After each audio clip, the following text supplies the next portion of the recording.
Hey guys, it's Melissa here from melissaoatman.com. Welcome to Awaken Your Inner Awesomeness, a daily podcast devoted to spirituality and self-help. If you're new, I want to welcome you. If you're returning, welcome back.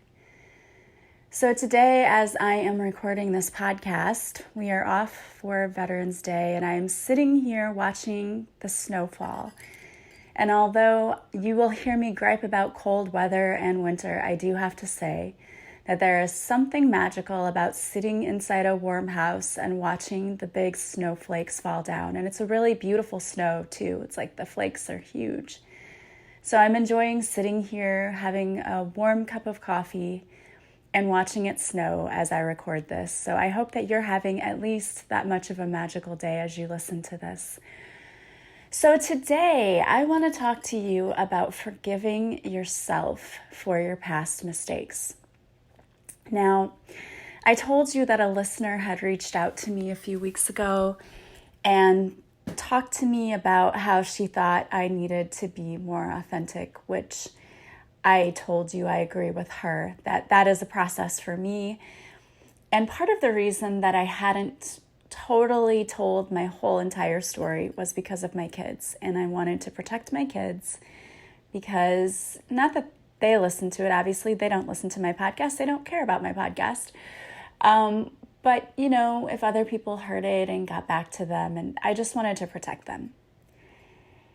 And I had a long conversation with them yesterday, and they told me things that their dad had already told them.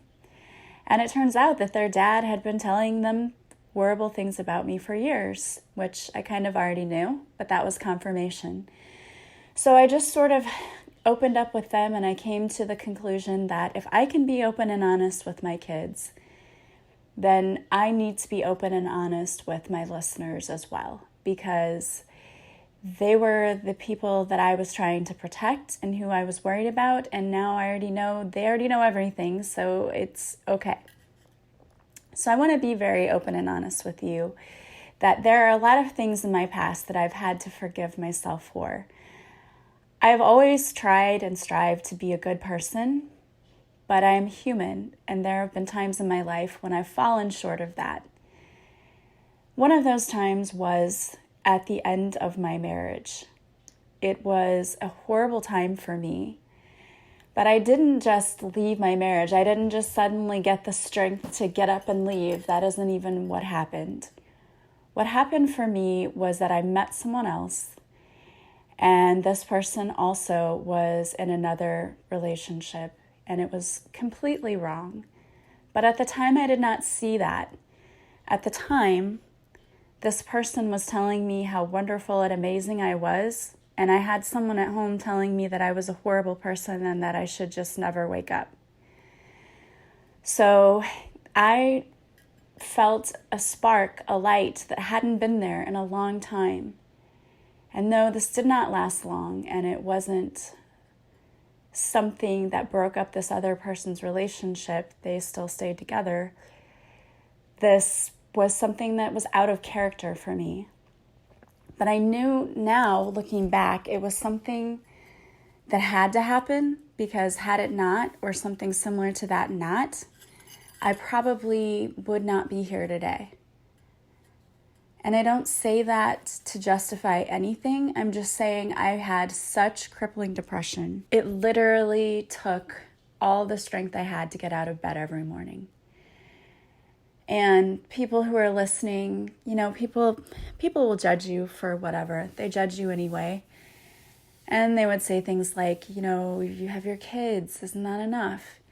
Well, when you already feel like you're not a good mom because you have someone there who's constantly telling you you're not a good mom, even though everything that you do in your life is for your kids, but someone says that's not enough, then you feel like a failure and like, why am I here and why do I bother? And that's how I felt. So when this situation happened, it wasn't like I was going out to look for anything. I never even went out of the house. Like, I went out of the house to go and watch basketball games that my mom's students were playing in, things like that. I did not really go out at the time.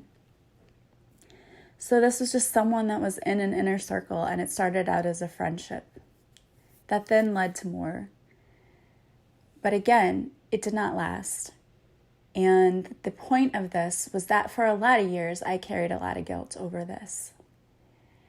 And I have friends now who have spouses who have cheated, and I feel horrible when they talk about it because I understand the pain that it causes. And it's not something, my family would say, well, he deserved it. He was a bad. It does not matter. No, it does not make it right. It does not justify it. But I understand now why certain things have happened in my life. And that particular situation, although messy and painful and whatever, was a catalyst for me to actually get my butt up in gear and get out of that horrible situation. And it put me on the path to seriously living life again, because I was not for so long. I was not living life. I was just merely there. I was existing, but I didn't really love myself enough to do anything. I just sat there. I actually turned off my emotions, if that's even possible. I just became like a brick wall, became a zombie. My family said, we don't even recognize you, because as happy and bubbly as you see me be on the Facebook Lives and on here, I had none of that through those years. None of that. I had been beaten down so much that I absolutely hated myself and I hated my life. And you must have to hate your life a lot to beg God not to wake you up in the morning.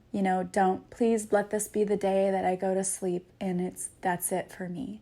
And that's horrible and it's awful. And even as I hear myself say that now, it makes me sick to my stomach. But I remember how I felt back then. And I remember that my ex used a lot of things against me, but of course he tried to use that against me too. And I remember several years ago, as the kids got to an age that I thought they could understand things, I said, I want to sit down and tell them, what happened and just explain so they know.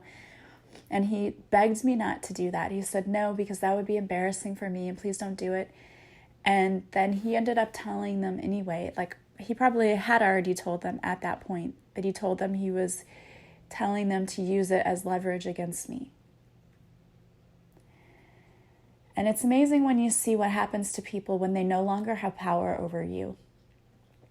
Because that's kind of what's happening with him right now. He's always had the ability to manipulate and control, and he's very, very quickly losing all of that.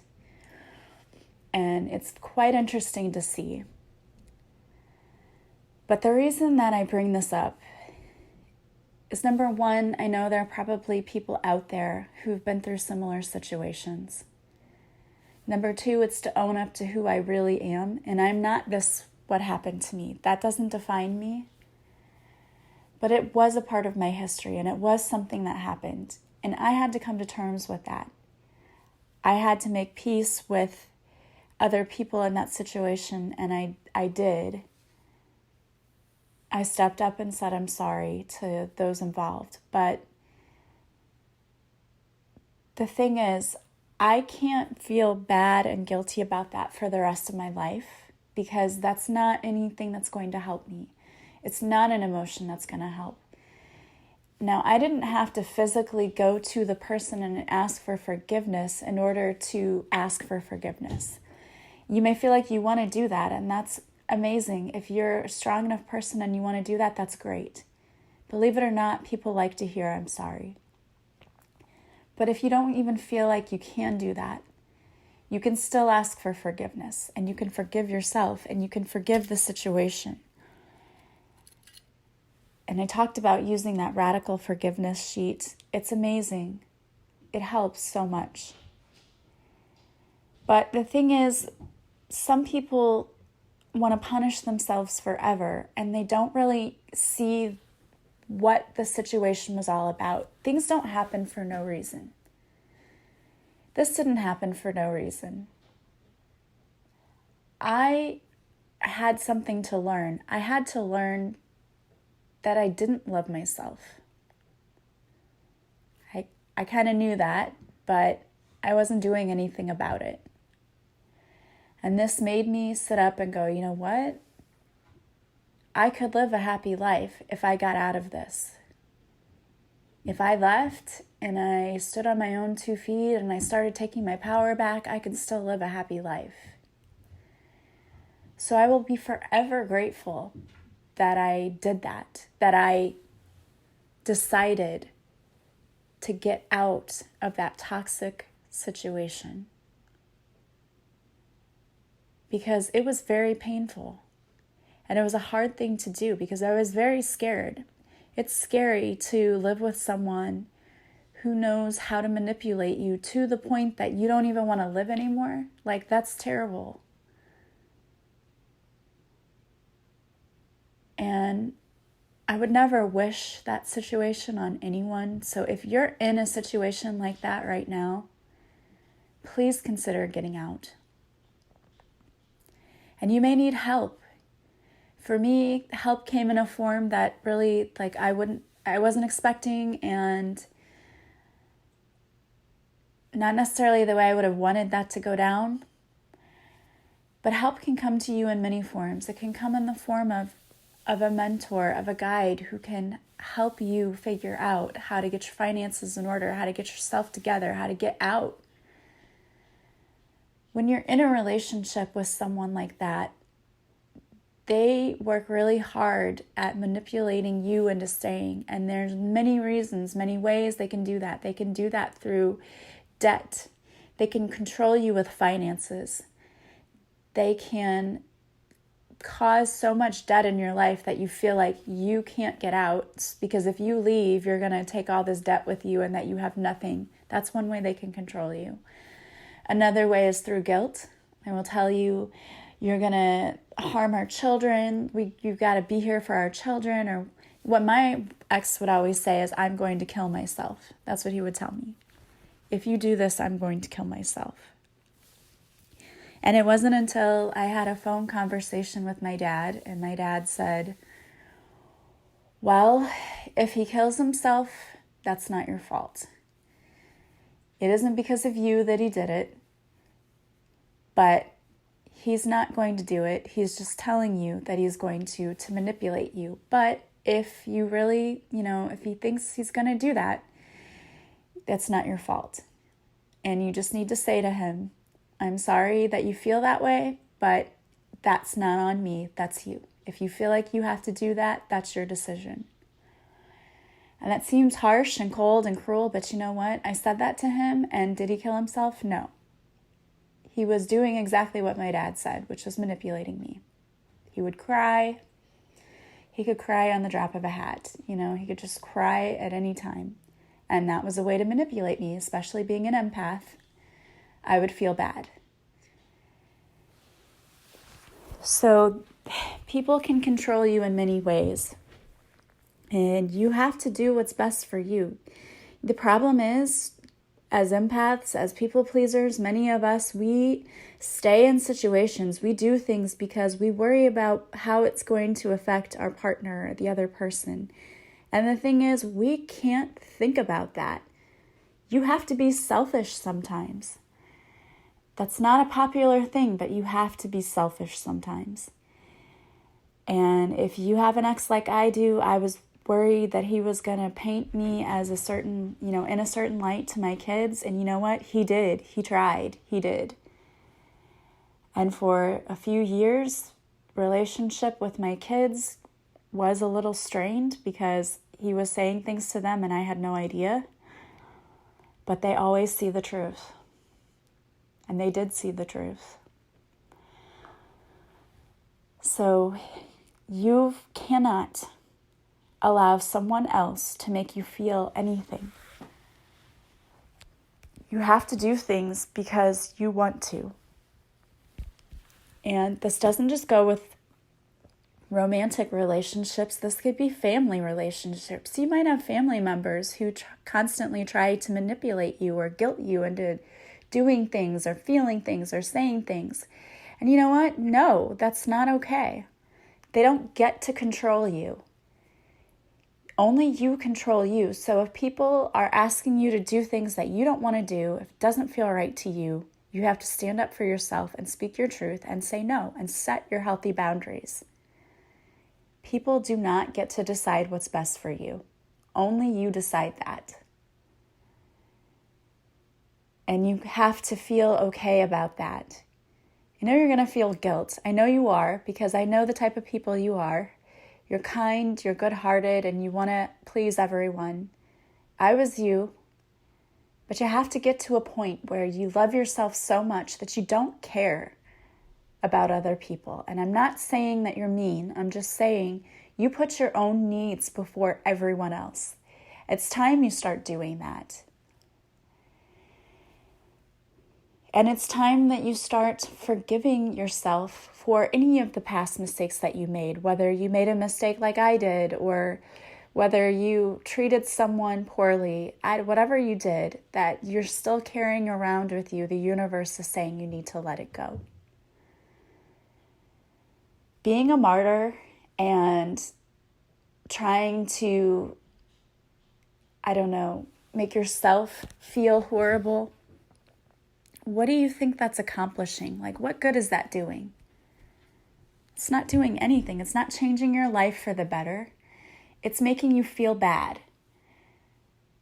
And you deserve to feel good and to be happy and to love your life. And you're never going to love your life if you're carrying around those old emotions. And I'm here to tell you something else. There have been studies that show that when you carry around all that old emotional baggage, you are making yourself physically sick. There are studies that have shown that people who don't forgive, who are very angry and hold on to negative feelings, they will see illness in their bodies because your body is holding on to that negative energy. And it's damaging you. And it's emotionally draining. Why would you want to carry around all of that extra heavy weight? And I have a theory, too, that I think a lot of our problems when it comes to weight management have to do more with emotional things. Yeah, you can argue genetics all day long, but I'm sorry, many of us, it's like we're eating to fill a void. We're trying to fill an emotional piece that's missing. Whether it's something that we're carrying around and we haven't healed it, and so we're trying to forget it. So when you eat something you love, your brain, it's like endorphins going on. It's like you get the same high you get when you exercise, but the result is different. So it's understandable why people do that. But if you really want to stop, you really want to turn your life around, you've got to heal that old emotional stuff. You have to. Because every day you don't heal it, you're not getting better. It's not just an emotional illness. It turns into physical things, like I said. And for a lot of us, it's making us feel bad about ourselves. We're not confident. It's destroying our self-esteem. And we know what happens when we don't feel good about ourselves. We're inviting all kinds of negative things. And a lot of people don't want to look at that old stuff. It's like, I've forgotten about it. Let's just let it rest where it is. I don't have to deal with it. But you do have to deal with it. But here's the thing. It doesn't have to be as painful as we make it. We can look at things and say, yes, I did something that makes me feel bad that I did that. Definitely, I am not proud of my past. There are a lot of things I wish I could do differently. I wish that I would never even have gone on a second date with my ex-husband. But had I not, I wouldn't have my 2 beautiful children. I wouldn't have learned and grown and healed and done all of the things that I do, because I believe I'm not just healing myself, I'm healing my future generations. I'm healing my children and my grandchildren and my great-grandchildren, because I'm breaking the cycle of this pattern of behavior in my family. I'm changing our entire DNA for the better. So if I'm the one that had to suffer all of this crap in order to heal it for everyone, then I'm willing to be that person. Because it's amazing how much better life gets when you start healing that stuff. When you start digging deep. Before there were times when I couldn't sleep at night. I would just lay awake. And the reason I couldn't sleep at night was because I wasn't okay with myself. I had all of those feelings bottled up, and the guilt and the this and the that. And so sleeping for me was something that I would go to sleep, but I'd wake up every hour, or I just couldn't get to sleep. And I don't do that anymore. And I know part of the reason I don't do that anymore is because I have addressed things that I don't want to look at. I looked at it. I looked at myself and I said, you know what? Here's some things I don't like and I need to fix it. And I did the work. And the thing is, I'm here to tell you that it doesn't have to be a horrible, awful thing. You can look at your life and say, okay, I don't like what I did, without actually punishing yourself by saying, this is what happened, and I wish it hadn't happened, but now I'm going to fix it, and I'm going to make it right. And from now on, I'm not going to let this affect my life. I'm going to be happy. I'm going to move forward. And all I can tell you is when I started doing that stuff for myself, when I started forgiving myself, forgiving others, setting boundaries, doing all of that work, life got incredible. It really did. Opportunities came along for me, doors opened, amazing people walked into my life that, I guess my energy called these people, but I didn't personally call these people. They just found me, and they've been an amazing support system. And it's been incredible, all of the people who show up. And I love that. And miraculous things can happen when you decide that you're going to take your life back and you're going to start forgiving yourself. And you're going to live a life that you know you've always deserved to live. Because doing something bad doesn't make you a bad person. It makes you a good person who made a bad decision. And I'm a good person who periodically throughout my life may have made bad decisions. But I'm better, and I'm learning each and every day. And every day that I know better, I do better. So it's time for you to realize that you are a human here. You're actually a spirit having a human experience. And when we have those human experiences, sometimes we fall. But we get back up again, we dust ourselves off, we forgive ourselves and whoever else we need to forgive, and we move forward, knowing that we are going to do better next time. So it's time to start being gentle with yourself. It's time to love yourself. It's time to forgive yourself. And it's time to move on, knowing that your life's going to get better from here on out. You're no longer going to allow those emotions to control you. So go to that Radical Forgiveness website. Just do a Google search. It's the first thing that comes up. And forgive those that need to be forgiven. All right, guys. Well, I want to pull a card for you before I ended the podcast today, but two came out, and so I decided to take them both. They are from the deck Archangel Oracle cards by Doreen Virtue. And the first one that came out is Clairaudience. It's Archangel Zadkiel. Notice the loving guidance you hear inside your mind or from other people. So you may be hearing guidance from others, or, sometimes we even get it from like the television or the radio. It's interesting. And I talked about this on a podcast a few days ago. And I talked about how I kept getting signs about writing a book. And then one of my listeners reached out and said, oh my gosh, that happened to me too. So that was great. But that is exactly how you get signs sometimes. Sometimes you might think about going back to school, and everywhere you turn, there are ads or billboards for going back to school or for different colleges. And so you can't avoid it. It's a sign from the universe. So pay attention to any guidance that you're getting. Your second card was relationship harmony, and it's Archangel Raguel.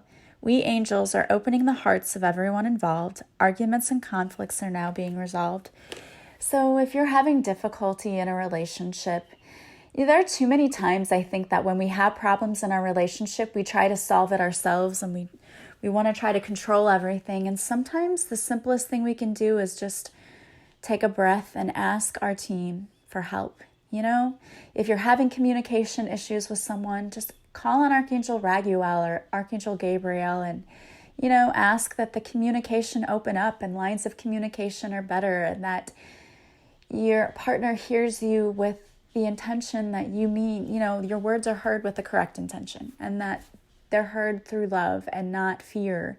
Because when we start letting fear get in the way, all things start going awry very quickly. So it's important to do all things out of love, not fear.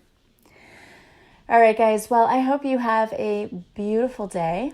And I'm going to go and enjoy more of the snow with another warm cup of coffee and enjoy my day off. So I hope you're enjoying your day wherever you are. If you would like to work with me, you can go to my website. Right now, I have a special 40% off on all of my services through the end of the week as a way to say thank you to all of my followers. The holidays are coming up and they can be extremely stressful. So what better way to take care of yourself than with a Reiki session or a coaching session or a reading or even a past life regression? The prices are on the website and it will be 40% off. Now, I also have just adjusted my prices. So I wasn't feeling aligned with what my prices were. So I have some new pricing on my website as well. But this week I have 40% off. So go take a look at that and take advantage of it. You will just email me or message me when you want to book and I will take the discount. I will send you a PayPal invoice. Unfortunately, there's no way to offer the discount on my website. I looked into it, but I can send you an invoice with the new price, which is what I will do. So just email me or let me know you want to take advantage of the 40% off. Also, don't forget to join me on my Facebook Lives every Monday at 5:30 Central, except when there's a holiday, then it will be on Tuesday. And if you follow me on Instagram, I do little videos and mini readings throughout the week. So don't forget to follow me. I love you guys. I want to thank you. If you like this podcast, please subscribe. Please share it with others. That always helps me to find more of my people, my tribe. I want to thank you for that. I hope that you have a beautiful day and I will talk to you soon. Bye-bye.